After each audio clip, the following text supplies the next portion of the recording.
बिस्मिल्लाहिर्रहमानिर्रहीम। अस्सलामु अलैकुम। आप देख रहे हैं यूट्यूब चैनल आम सी बातें। अल्लामा साद रिजवी की रिहाई के मुतालिक एक बड़ी खबर सामने आई है। इस वीडियो में हम इसी के मुतालिक बात करेंगे।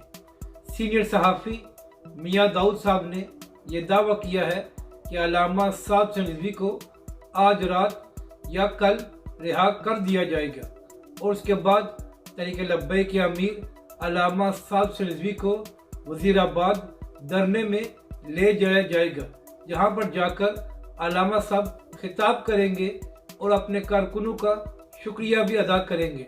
इसके बाद वज़ीराबाद धरना ख़त्म हो जाएगा और इसके साथ साथ तहरीक लब्बैक से पाबंदी भी 1 या 2 दिन में ख़त्म होने वाली है।